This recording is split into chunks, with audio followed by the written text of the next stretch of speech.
শ্রীকৃষ্ণের শহর দ্বারকা কিভাবে তলিয়ে গেল সমুদ্রের নিচে? সে সময় কি এমন ঘটেছিল যাতে ভগবান শ্রীকৃষ্ণের দ্বারা প্রতিষ্ঠিত দ্বারকা শহর সমুদ্রে তলিয়ে গেল? দ্বারকা কে ধ্বংস করেছিল? দ্বারকা কি প্রাকৃতিক দুর্যোগে ধ্বংস হয়েছিল, না মাতা গান্ধারীর অভিশাপে এই দ্বারকা নগরী তলিয়ে যায় সমুদ্রের নিচে? এই সমস্ত প্রশ্নের উত্তর যদি জানতে চান তাহলে অবশ্যই আমার ভিডিওটি শেষ পর্যন্ত দেখতে থাকুন। আপনারা অনেক কিছু তথ্য এই ভিডিওর মাধ্যমে জানতে পারবেন।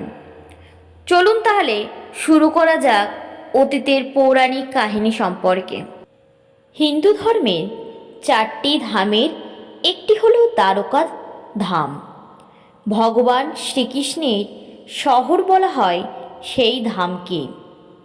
দ্বারকা ধাম গুজরাটের কাথিয়া যাওয়ার অঞ্চলে আরব সাগরের কাছে অবস্থিত। গুজরাটের দ্বারকা শহর হলো সেই জায়গা যেখানে ভগবান শ্রীকৃষ্ণ প্রায় 6000 বছর আগে দ্বারকা শহর প্রতিষ্ঠা করেছিলেন। দ্বারকার স্থানীয় বাসিন্দাদের মতে অতীতে যেই স্থানে ভগবান শ্রীকৃষ্ণের ব্যক্তিগত প্রাসাদ ও হরিগৃহ দাঁড়িয়েছিল, আজ সেখানে দাঁড়িয়ে আছে দ্বারকাধীশ মন্দির।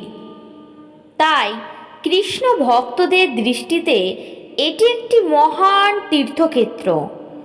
দ্বারকা শহর আদি শঙ্করাচার্য কর্তৃক প্রতিষ্ঠিত দেশের 4টি ধামের মধ্যে একটি।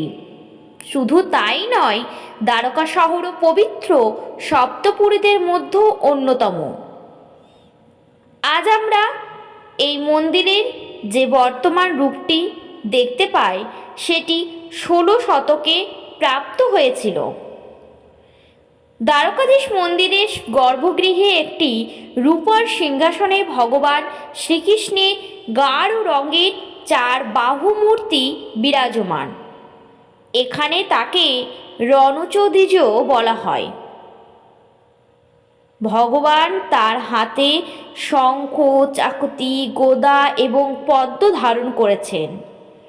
মূল্যবান গহনা ও সুন্দর পোশাকে সুশোভিত প্রতিমা সবাইকে আকৃষ্ট করে। জনশ্রুতি অনুসারে মথুরা ত্যাগ করার পর ভগবান শ্রীকৃষ্ণ তার পূর্বপুরুষদের ভূমিকে আবার বাসযোগ্য করে তুলেছিলেন। তিনি ধ্বংসপ্রাপ্ত নগরী দ্বারকায় একটি নতুন শহর স্থাপন করেছিলেন।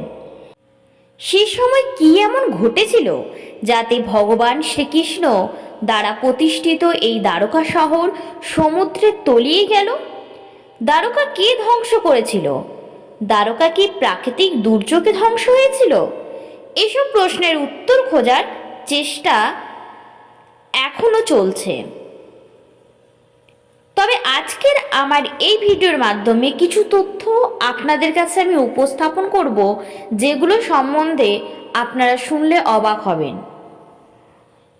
শ্রীকৃষ্ণের দ্বারকা নগরীতে ডুবে যাওয়া নিয়ে অনেক পৌরাণিক কাহিনী প্রচলিত আছে। আজ আমরা ভগবান শ্রীকৃষ্ণের দ্বারকা নগরী ডুবে যাওয়ার পেছনে সেই সমস্ত পৌরাণিক ঘটনা নিয়ে আলোচনা করব। পণ্ডিত ইন্দ্রমণি ঘনশ্যাম বলেছেন যে শ্রীকৃষ্ণের দ্বারকা নগরী ডুবে যাওয়ার পেছনে 2টি প্রধান কারণ রয়েছে। বিভিন্ন তথ্যের ভিত্তিতে বলা যেতে পারে মহাভারত যুদ্ধের 50 বছর পূর্ণ না হতেই শ্রীকৃষ্ণের শহর সমুদ্রে ডুবে যায়। এছাড়া দ্বারকা ডুবে যাওয়ার আগে শ্রীকৃষ্ণ এবং বলরামও পৃথিবী ত্যাগ করেছিলেন। এরপর সমগ্র যদুবংশ ধ্বংস হয়ে যায়।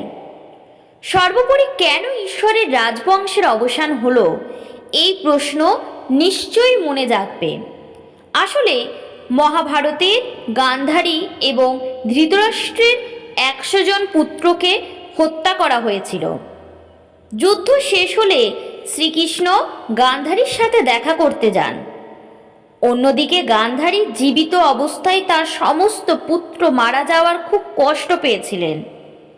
মায়ের বেদনার অশ্রু নিয়ে গান্ধারী ভগবান শ্রীকৃষ্ণকে অভিশাপ দিয়েছিলেন যে আমার বংশে যেমন নাম নেওয়ার মতো কেউ অবশিষ্ট নেই, তেমনি তোমার বংশ টিকবে না।